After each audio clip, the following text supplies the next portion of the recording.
Bonjour à vous, comme d'habitude, si cette vidéo vous a plu, un petit pouce, un abonnement, un commentaire pour me dire ce que vous en avez pensé, éventuellement un petit don, lien dans la description, cela me permet de publier régulièrement.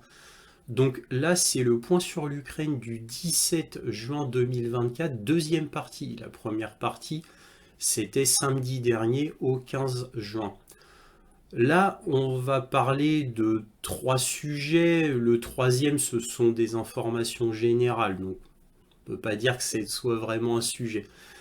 Les deux premiers sujets, ça va être l'OTAN d'abord. L'OTAN qui agit vraiment de manière ostentatoire pour atteindre une troisième guerre mondiale. Il ne s'en cache pas. Je vais vous en parler précisément dès maintenant, puisqu'il n'y aura pas de conclusion. Donc en gros, l'introduction, développement, conclusion, ça va être là, tout de suite. Ensuite, en deuxième partie, on va parler de désinformation, une désinformation côté ukrainien et donc occidental de plus en plus folle. Et pourquoi je fais un spécial désinformation, sachant que je vous en parle évidemment toutes les semaines dans les points sur l'Ukraine, c'est parce que là, il y a une désinformation assez exceptionnelle, mais bon, qui n'est pas rarissime, c'est déjà arrivé de cette ampleur, mais là, d'une ampleur que j'ai rarement vue. Et ça concerne les nouvelles du nord du front de l'Ukraine, et particulièrement sur Vouchansk et Lipsi, chose dont je parle toutes les semaines dans la carte militaire. Donc sur le front nord, et là, que s'est-il passé? Je vous en parle vite fait parce que je veux vraiment ensuite passer au premier sujet. Donc je finis ce deuxième sujet qui est pas si important que ça pour revenir sur le premier sujet qui va être le gros de mon intervention maintenant. Bref, donc je disais concernant la désinformation, là, qu'est-ce qu'on a appris? Eh bien, moi j'ai appris de rapports russes, de gros blogueurs russes qui ont des centaines de milliers d'abonnés, voire des millions. Et bon, comme eux ont des moyens, ils ont mené leur petite enquête et ils étaient très étonnés que des blogueurs russes, pas eux, mais des plus petits blogueurs russes, ont dit que bon bah sur Vovchansk et même sur Lipsi, les Russes étaient en grosse difficulté et même sur Vovchansk, les troupes russes étaient entourées, elles étaient cernées et que ça allait donc très mal. Évidemment, beaucoup de grands médias ont repris cela. Alors évidemment, moi, ça allait à contre-courant complet des rapports russes que j'ai sur place, puisqu'évidemment, j'ai des sources Telegram qui viennent de soldats russes qui se battent sur le front. Donc, et en plus, pas que des Russes, hein, des Français qui se battent dans l'armée russe, et sur la ligne nord. Et donc moi, ça allait à contre-courant total de ce que je lisais au niveau de mes rapports russes. Et d'ailleurs, de ce que je vous disais samedi sur la carte militaire. Et donc les gros blogueurs russes, c'est-à-dire les blogueurs qui ont été invités au Kremlin d'ailleurs à parler directement avec Vladimir Poutine, car oui, les plus gros blogueurs russes, ce sont devenus de facto des experts militaires. Et pourquoi ils ont été invités pour la deuxième fois au Kremlin? C'est parce que eux pointent du doigt des détails ou même des informations importantes dont Vladimir Poutine n'aurait pas eu la remontée. Donc lui, il aime bien avoir des remontées directement du terrain sans filtre, sans passer par les généraux. Il veut avoir les deux sons de cloche. Ça lui a permis d'ailleurs de régler quelques menus problèmes comme ceux-là d'ailleurs, hein. Donc les généraux russes sont obligés de bien faire leur travail, puisque sinon c'est les blogueurs russes qui remontent les informations. Donc ça c'est très malin de Vladimir Poutine. Bref, et donc qu'apprend-on de tout cela, de la transcription anglaise du Kremlin? Eh bien, on apprend qu'il y a des blogueurs russes qui sont en fait de faux comptes. Ce sont en réalité des blogueurs ukrainiens aidés par le SBU, tout ça pour fausser les informations.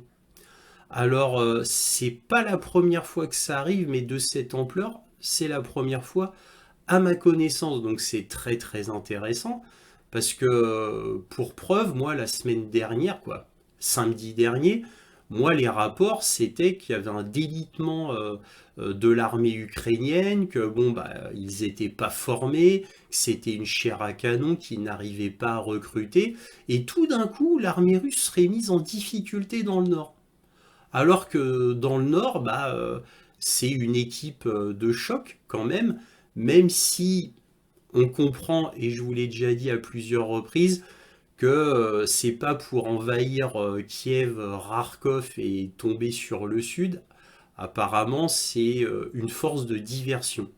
Et qu'en réalité, la grande offensive viendrait ailleurs. Moi, c'est ce que j'ai compris de ce que j'ai lu.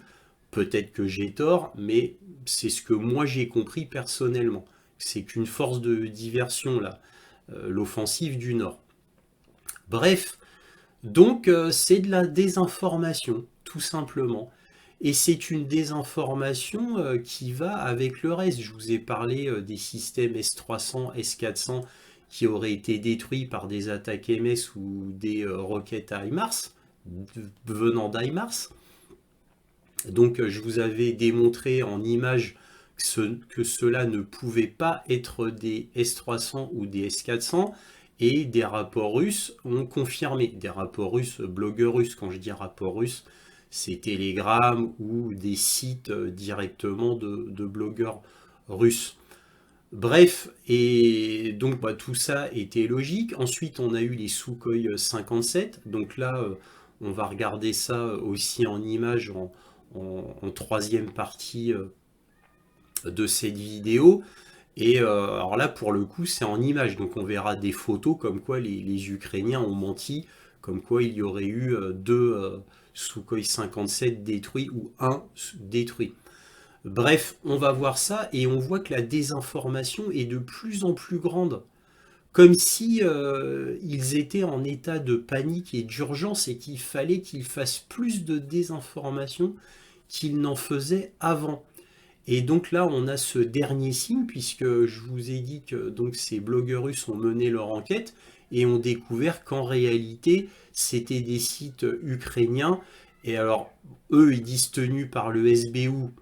Alors là, ça demande à être démontré. Est-ce que c'est des blogueurs ukrainiens qui ont eu cette idée, ou est-ce qu'effectivement c'est le SBU qui est derrière? Ça, nous ne le saurons jamais. Mais bon, bref, tout ça s'explique, parce que là, il y a une avalanche de fausses informations ukrainiennes, et on finit en apothéose avec le fait que l'armée russe au nord serait en difficulté. Évidemment, plusieurs médias occidentaux ont repris cette information, mais pas les grands médias. Je tiens à le souligner. Donc les grands médias occidentaux comme le Wall Street Journal, le New York Times, le Washington Post, Global Times, c'est-à-dire le journal chinois, et bon, vous allez me dire bien sûr, mais les grands médias indiens, bref, les grands journaux n'en ont pas parlé, c'est-à-dire l'AFP l'a pas relevé, Associated Press n'a pas relevé non plus. Vous voyez ce que je veux dire? Bref, il n'y a que les journaux, on va dire, petits nationaux, entre guillemets, qui ont relevé cette information, et encore, elle est discrète quand même. Voilà, je tenais à souligner ce nouveau fait-là de désinformation qui montre quand même l'état de panique de l'Ukraine qui en est arrivé à ce point-là. Bref, revenons au sujet qui me tient à cœur et qui m'inquiète. C'est le fait que l'OTAN augmente ses prises de décision vers une escalade peut-être sans retour vers une guerre mondiale. Donc, comme je le disais au début, on va voir un article de CNN et Vucic lui-même, mais je tenais à vous donner mon sentiment avant. Alors, moi, mon sentiment, c'est très inquiétant, parce que, bon, je vous résume en gros les informations qui ont été données par Jens Stoltenberg lui-même, c'est-à-dire le chef de l'OTAN. Donc, en gros, là, l'OTAN s'apprête à superviser 500 000 hommes en Europe.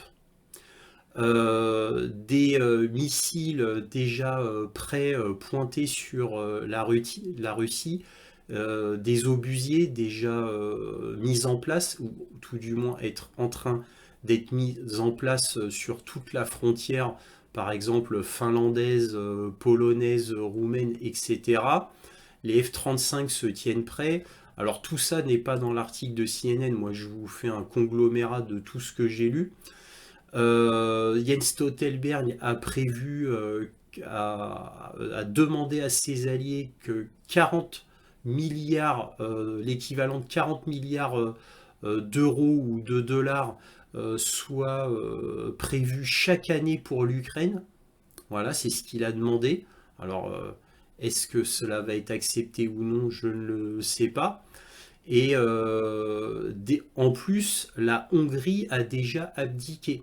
La Hongrie a dit qu'elle ne s'opposerait pas, elle ne mettrait pas son veto dans l'Union européenne pour ce plan européen de 40 milliards d'euros.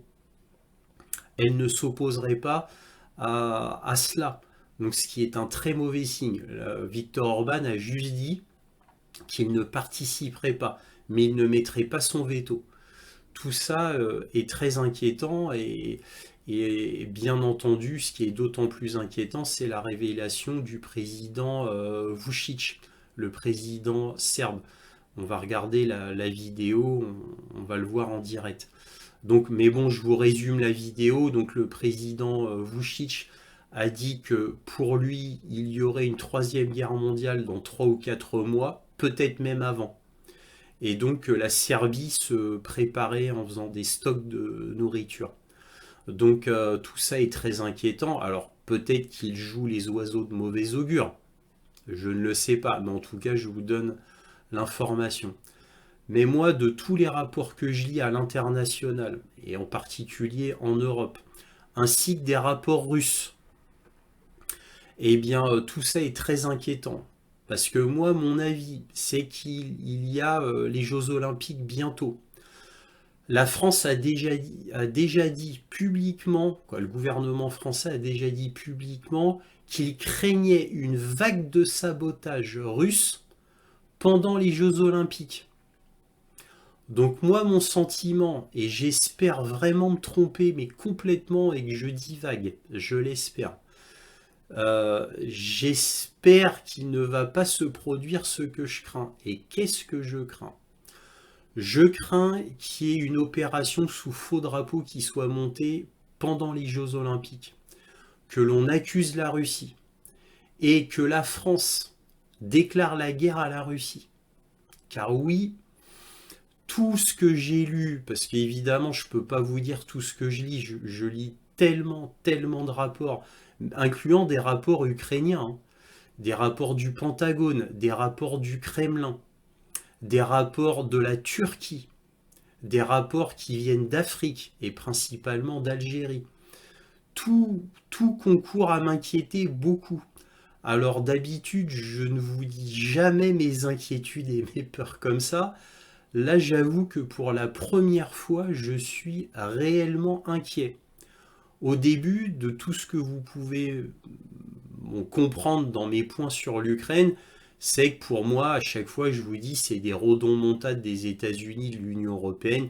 Ils font ça pour ne pas perdre la face, mais bon, ça va se terminer comme un soufflet et qui va disparaître, tout ça va disparaître et puis ça va se terminer et puis la réalité va reprendre le terrain, les têtes froides vont revenir et voilà, moi je pensais que ça allait être comme ça.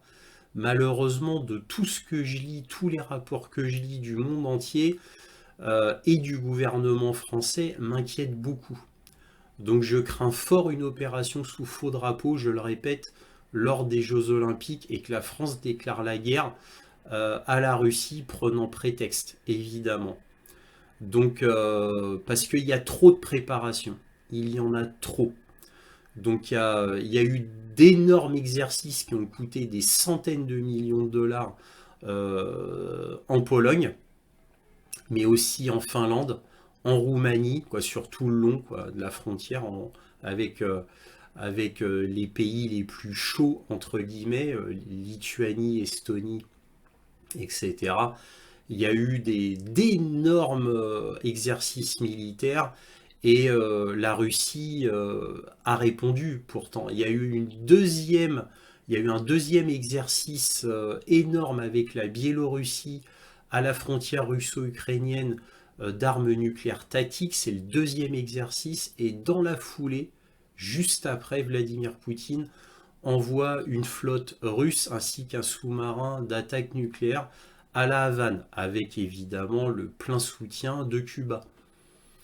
Donc tout ça rappelle très fortement la crise de Cuba de 1962, sauf qu'à cette époque-là, il y avait l'esprit encore chevaleresque d'honneur et de respect mutuel entre le bloc occidental et le bloc soviétique. Il y avait encore cela. Maintenant, évidemment, tout ça n'a plus lieu d'être. Tout ça, l'honneur, l'esprit chevaleresque, le respect de l'un et l'autre, tout ça, ça n'existe plus dans notre monde moderne. Maintenant, c'est la loi de la jungle, la loi du plus fort.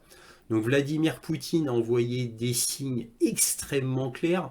Il n'a pas arrêté de le répéter, et même verbalement. Et là, avec des actions concrètes. Alors, est-ce que cette fois, ça va se finir bien comme en 1962, où les États-Unis et l'Union soviétique ont fini par se rabibocher? Là, je n'en suis pas sûr, parce qu'à cette époque-là, l'Union soviétique et les États-Unis étaient au sommet de leur gloire et de leur puissance.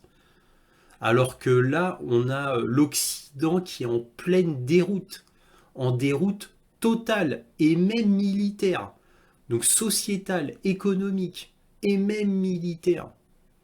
Donc j'ai envie de vous dire, là il ne reste plus que l'arme atomique à l'Occident pour essayer de redresser la barre, parce que l'Occident est en plein effondrement, et en armes conventionnelles, l'Occident n'aurait strictement aucune chance contre la Russie, qui est, je le rappelle pour la énième fois, pas seule.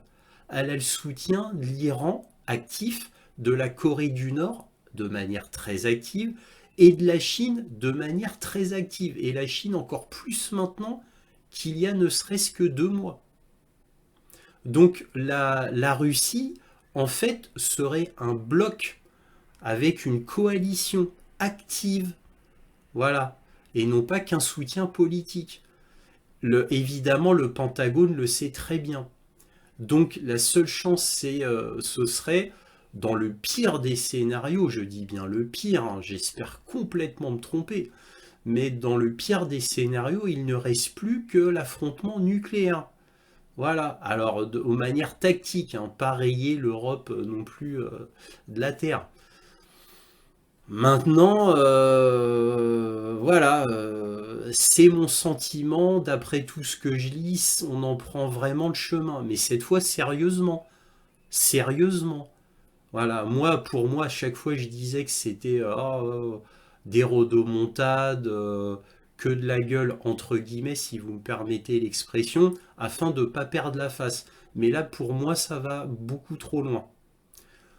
Ce n'est que mon sentiment, j'espère me tromper. Maintenant, on va regarder les articles et la vidéo du président serbe Vučić. Là, on va commencer par un article de CNN qui nous dit l'OTAN va finaliser un accord donnant à l'Alliance un plus grand contrôle sur l'aide militaire à l'Ukraine. Quand vous lisez ce titre, ça paraît anodin. En réalité, quand vous lisez l'article, c'est absolument terrible. Je ne vais pas vous lire tout l'article parce qu'il est beaucoup trop long. Mais qu'est-ce qu'on apprend?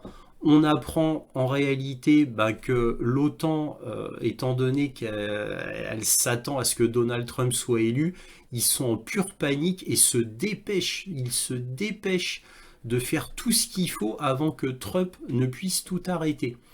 Alors déjà, ça c'est une information importante. Ensuite, on a Stoltenberg qui nous dit que l'OTAN, en réalité, joue le plus grand rôle dans l'Alliance pour l'aide à l'Ukraine. Donc il est normal que l'OTAN prenne la supervision de l'Alliance.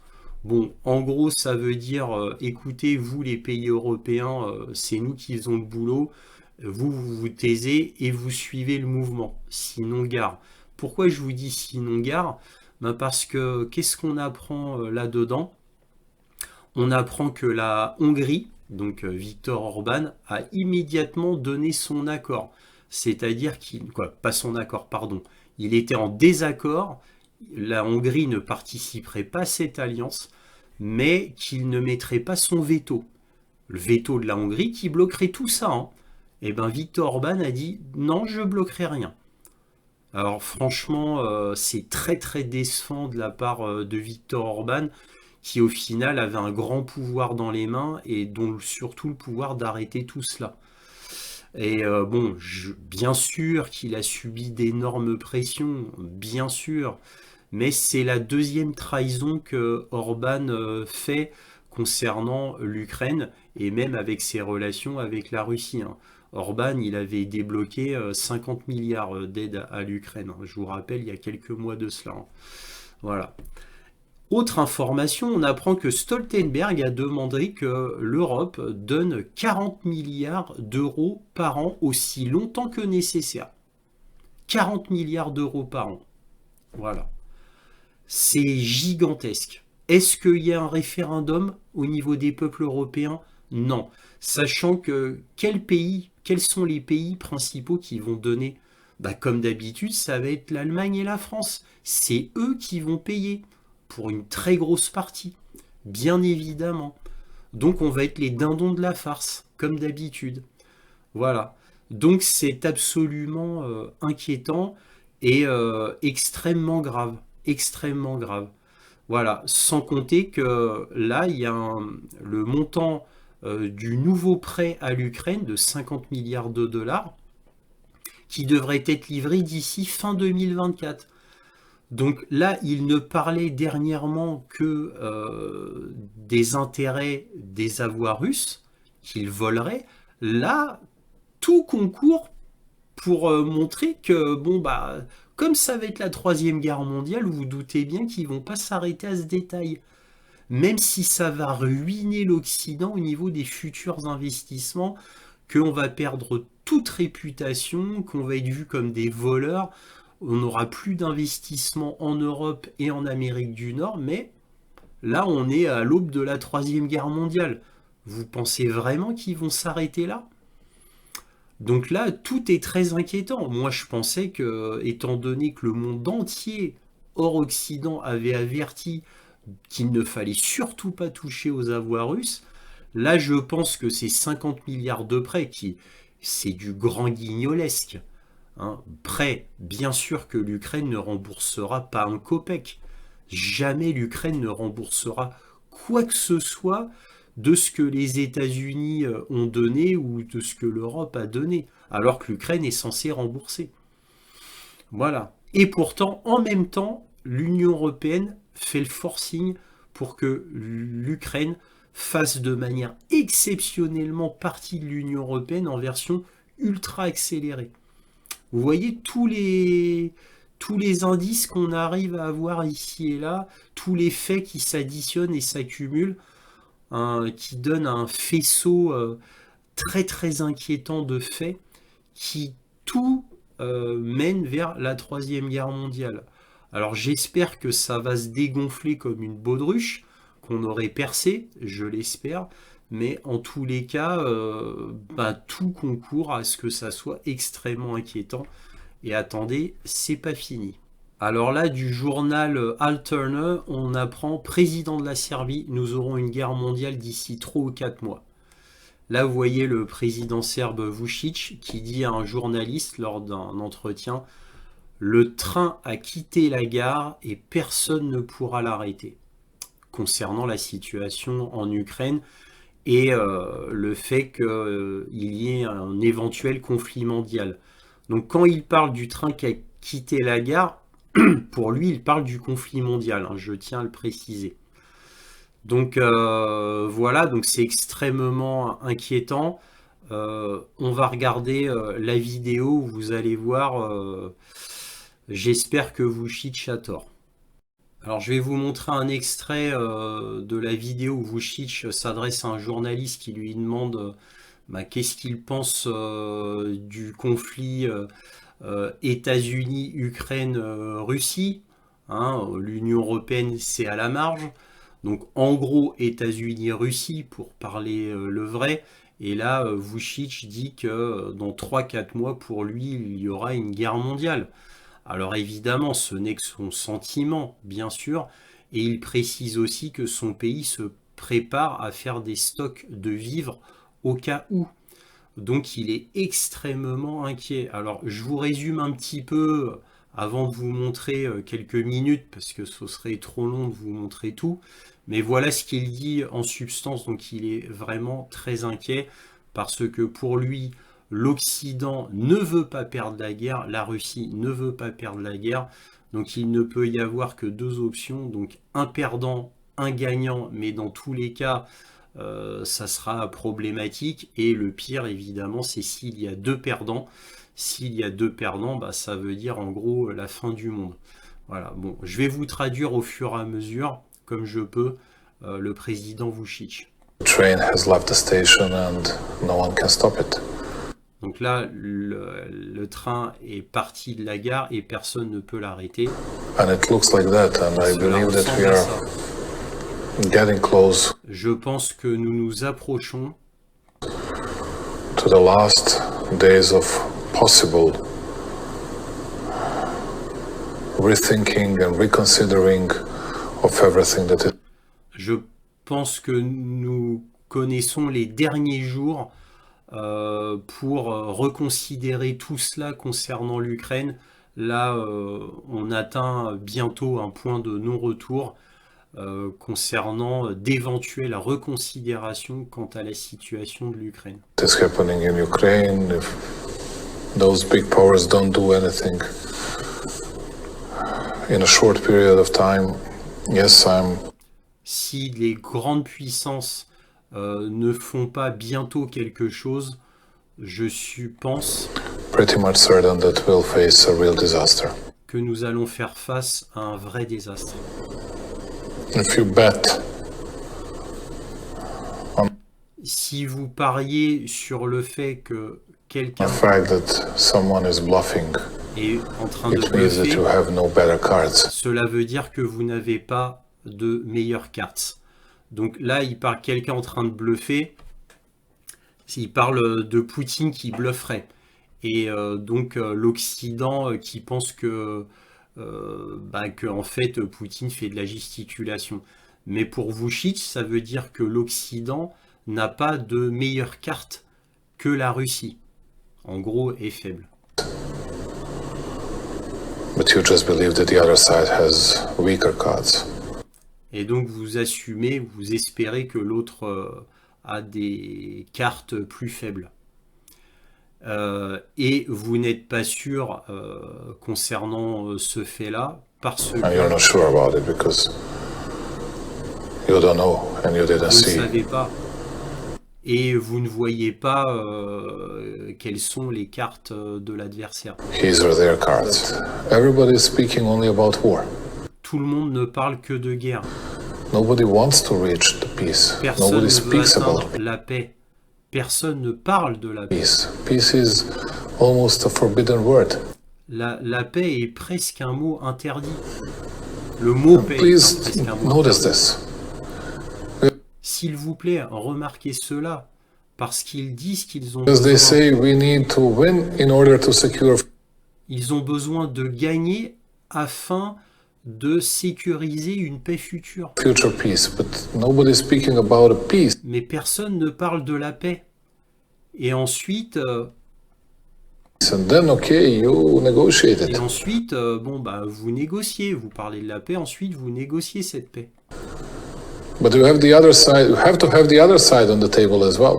Mais vous devez avoir l'autre entité, l'adversaire au bout de la table pour négocier. It's it's very strange to me that no one is actually C'est très étrange pour moi qu'en réalité, personne n'essaye réellement d'arrêter la guerre. attempting to stop the war. There is another theory which I can Il y a une autre théorie que je peux comprendre. understand, which I don't say that I do approve, but dont je ne dis pas que je l'approuve, mais je la comprends. I understand that West thinks that they can win easily against C'est que l'Occident pense qu'ils peuvent facilement gagner contre Poutine. Putin. They want to exhaust him in Ukraine, Ils veulent l'épuiser en Ukraine. and then they will enter. Et ensuite, ils veulent entrer dans l'espace, c'est-à-dire sur le territoire ukrainien, et ensuite la Russie. Donc dans les territoires d'aujourd'hui. The space, and then Russia in today's territory and shaped like it is today won't exist anymore, and Et comment c'est formé maintenant, cela n'existera plus. Putin will be overthrown. Poutine sera détrôné et tout ce qui va avec Poutine. And everything else, yeah, maybe that's possible. Peut-être que cela est possible, mais pensez-vous vraiment que cela est possible? But Do you think that is possible? Is it possible to use I Ukraine to don't weaken believe- Russia? well, Est-ce vraiment possible d'utiliser l'Ukraine pour affaiblir la Russie? it weakened Russia anyway. But Cela affaiblira la Russie, mais pas assez pour détruire. is it enough to destroy Russia and to overthrow Putin? I don't believe so. Mais je ne le In pense pas. today's youth, Là, dans l'Europe d'aujourd'hui, ils agissent comme de grands Europe, héros. they all act like big heroes, but they did not say to their people that they will pay a very big price. Et là, je vais m'arrêter là, mais ils ne disent pas à leur peuple qu'ils vont payer un prix énorme à leurs agissements. Voilà, je m'arrête là, après c'est trop long. Bon, voilà ce que je voulais dire concernant ces effrayantes nouvelles qui m'ont moi-même quelque peu surpris, car tout indique qu'il y a une montée, une escalade qui semble inarrêtable. Vous vous souvenez, je vous ai dit qu'il y avait une flotte russe, un sous-marin russe qui était arrivé à la Havane. Et ben, qu'est-ce qu'ont fait les États-Unis? Ils ont envoyé un sous-marin nucléaire américain d'attaque aussi. Et qu'est-ce qu'a fait le Canada? Le Canada a envoyé un navire de guerre à la Havane aussi. Donc vous voyez, il y a une escalade, ils ne comprennent pas les signes. Donc moi aussi, tout comme vous, Chich, je suis très pessimiste. Espérons que nous nous trompons. Alors là, maintenant, on va parler de la désinformation qui ne cesse de grandir. Là, on a The Daily Telegraph qui nous dit « Poutine est peut-être sur le point de perdre la Crimée. Le porte-avions insubmersible n'est peut-être pas en train de couler, mais il est assez dangereux d'être à bord. » Le porte-avions insubmersible, c'est la Russie. Donc, inutile de lire l'article, c'est du grand n'importe quoi. Imaginez-vous, Poutine est sur le point de perdre la Crimée. Et puis cet homme-là, Tom Sharp, nous explique, ah, regardez comment la Russie est épuisée. Là, elle a utilisé tous ses missiles, elle n'en a, là, ça y est, c'est fini. Tous ces tanks ont été détruits, presque plus de véhicules blindés. Une désinformation incroyable. Alors là, c'est le Daily Telegraph, hein, pas vraiment étonnant, vous allez me dire, mais quand même, c'est quand même un grand journal. Alors évidemment, Daily Telegraph ne fait pas partie des grands journaux de ce monde, comme le New York Times, le Washington Post ou le Wall Street Journal, ou la AFP ou Associated Press, etc. Mais quand même, vous voyez, ça date du 11 juin. Et si vous voyez l'article, c'est ridicule. Je vais même pas perdre de temps là-dessus, on va passer à un autre article. Là, on a encore une fois le Daily Telegraph. Le même jour, David Cameron appelle l'Europe à couper le gaz russe pour sauver l'Ukraine. Le ministre des Affaires étrangères affirme que l'Occident doit cibler les sources de revenus de Poutine aussi précisément qu'il cible les structures énergétiques de l'Ukraine.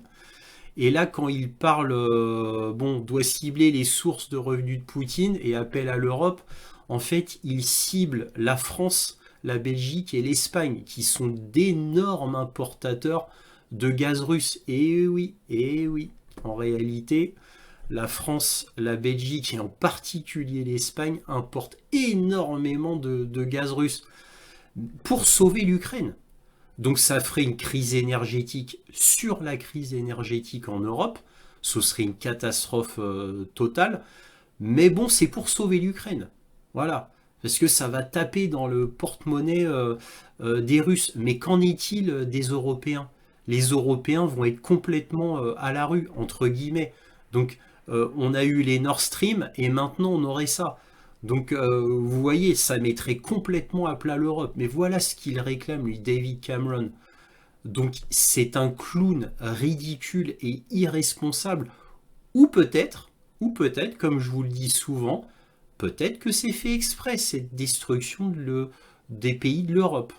Peut-être qu'en atteignant une position intenable vis-à-vis des peuples européens, eh bien, peut-être que les peuples accepteraient la guerre avec la Russie pour redresser tout cela. Parce que, évidemment, ça va être tourné de telle manière que ce sera de la faute de la Russie. Le fait que l'Europe supprime le gaz russe. Donc encore une fois, je vous rappelle, là c'est un clin d'œil à la France, la Belgique et surtout l'Espagne.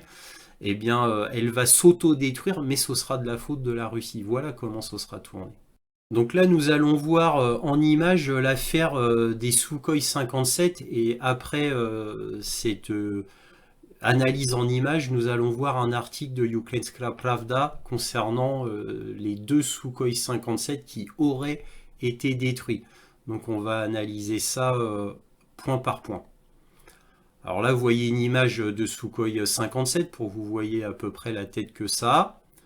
Voilà, là c'est où cela a été fait. Donc c'est 3 drones qui auraient attaqué cette base à droite de Volgograd, donc à environ, là la ligne de front est là, c'est à environ 600 km de la ligne de front, donc sur cet aérodrome militaire. Et donc nous allons voir que malgré la distance, les Ukrainiens ont pu taper quand même cet aérodrome. Donc là vous voyez un Sukhoi 57, là vous notez déjà la peinture qui est complètement différente. Et vous notez que le Sukhoi 57 est protégé par des mesures anti-drone, c'est-à-dire par des filets anti-drone, comme vous pouvez le voir. Et là, regardez la tête du Sukhoi 57. Donc il n'a pas la tête d'un Sukhoi 57 finalisé. Alors, on va regarder un petit peu plus en avant les détails, c'est-à-dire les points d'attaque. Et là, on voit les points d'attaque. Là, vous voyez déjà donc le Sukhoi 57 de loin avec les filets de protection. Et là, on peut voir une image zoomée. Donc là, on peut voir qu'il y a un trou ici, un trou ici. Donc, et on peut voir que le trou a une tache noire qui est comme ça. Donc peut-être qu'on peut supposer que le drone, quand il a vu les filets anti-drone, eh bien, a attaqué comme cela. Et un autre, pareil, le pilote voyant les protections anti-drone, eh bien, a dû se rabattre vers la terre et attaquer ici. Vous voyez un deuxième trou, donc vous voyez les taches noires. Et là, que peut-on voir? On voit un Sukhoi 57 donc, qui n'a pas été fini de peindre. Donc après, on ne sait pas, est-ce un Sukhoi 57 dans le sens un leurre ou est-ce un véritable Sukhoi 57? Je ne le sais pas, je pense que c'est un véritable Sukhoi 57 parce que sinon il n'aurait pas été sous les filets de protection. Mais là, comme vous pouvez le voir, là, en réalité, sur les 3 drones, d'après les rapports russes que j'ai lus envoyés, eh bien, le troisième, je ne sais pas où il est, je l'avoue, je ne l'ai pas vu, peut-être qu'il a été arrêté par les Russes. Mais là, vous voyez clairement les 2 trous. Et surtout, très clairement, vous voyez que le seul Sukhoi 57 qui aurait pu être endommagé n'a strictement rien. Alors peut-être qu'il y a des petits éclats de shrapnel, etc. Mais c'est même pas sûr. C'est même pas sûr. Faut pas oublier que ce sont des drones qui ont été envoyés, c'est pas des missiles.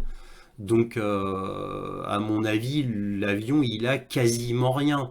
Hein, faut pas oublier quand même que l'avion, c'est une carcasse d'acier à la base. Hein.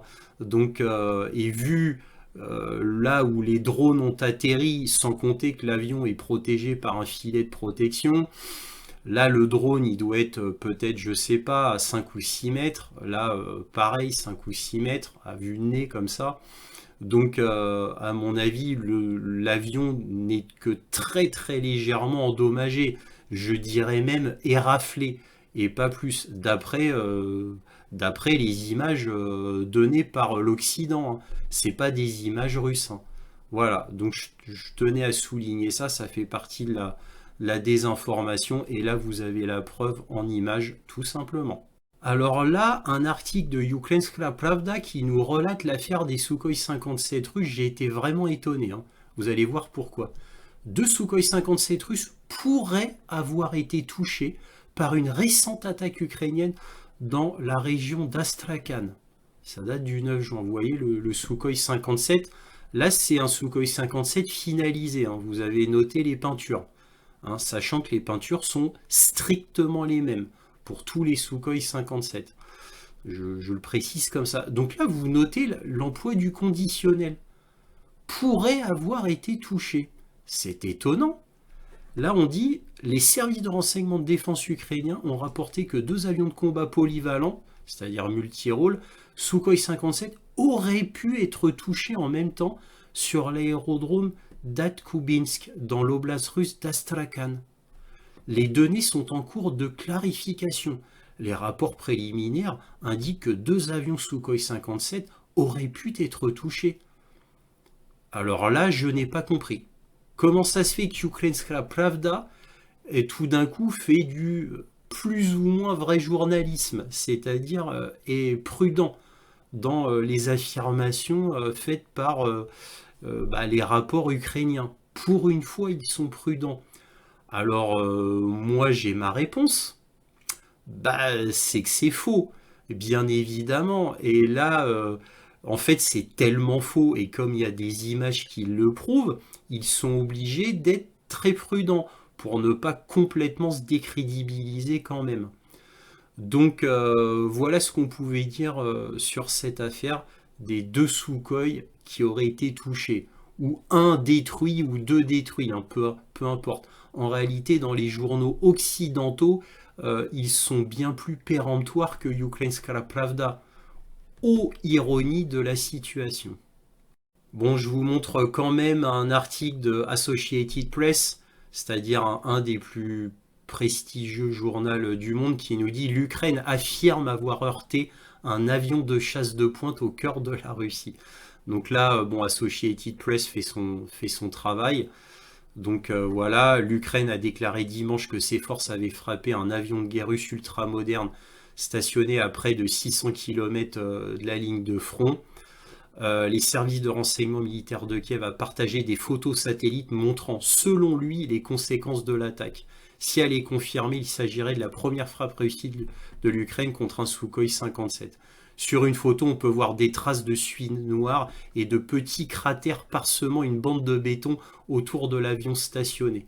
Selon la direction principale du renseignement, ukrainien, c'est 600 km en gros de la ligne de front. L'agence ukrainienne a déclaré que l'avion capable de transporter des missiles furtifs sur des centaines de kilomètres figurait parmi les rares de ce type, blablabla. Bref, ils sont très très fiers. Et là, ce qui est intéressant, c'est que il n'a fourni dans l'immédiat aucun élément de preuve à l'appui de cette affirmation. Et là, on parle d'Andrei Youssov, parce que c'est lui qui a déclaré ça. Voilà. Et là, quand même, Associated Press a fait son travail et fini l'article en disant: il n'a fourni dans l'immédiat aucun élément de preuve à l'appui de cette affirmation. Voilà, et tout est comme ça avec les grandes déclarations de Kiev, tout est comme ça à chaque fois. Là, je vais vous montrer un extrait de LCI où on apprend que Zelensky annonce la défaite russe à Kharkov, alors qu'il n'y a aucune force russe à Kharkov, absolument aucune. Alors, est-ce qu'il parle de l'oblast de Kharkov, c'est-à-dire de la région entière, Peut-être, mais en tous les cas, Zelensky annonce déjà la victoire ukrainienne. On est toujours dans la surenchère de désinformation. Cela dit, nous allons voir que LCI ne l'entend pas de cette oreille. Écoutons ça. Sur LCI, est-ce gagné déjà pour Kiev dans la région de Kharkiv où Volodymyr Zelensky crie-t-il victoire un peu vite? Selon l'Institut pour l'étude de la guerre, la Russie continue de transférer des troupes de l'autre côté de la frontière nord, dont la redoutable division des forces spéciales tchétchènes. Et pourtant, pour Volodymyr Zelensky, la bataille de Kharkiv est gagnée pour l'Ukraine. Je vais finir ce point sur l'Ukraine sur une dernière vidéo où Zelensky a été reçu au Bundestag allemand et il a eu une énième humiliation où les deux grands partis d'opposition allemands n'ont carrément pas été présents lors de sa venue. Je vous laisse voir ça. Donc là, c'est marqué humiliation pour Zelensky au Parlement allemand. Les partis d'opposition allemands refusent d'être là pour son speech. Ils accusent le président Zelensky d'être un président de guerre et mendiant. Bon, vous avez compris le tableau. Inutile d'aller plus loin. Voilà. Bref, je m'arrête là. Encore une fois, il n'y aura pas de conclusion. Donc si cette vidéo vous a plu, un petit pouce, un abonnement, un commentaire pour me dire ce que vous en avez pensé. Éventuellement un petit don, lien dans la description. Merci à tous de votre soutien à cette chaîne. Et toujours, soyez curieux.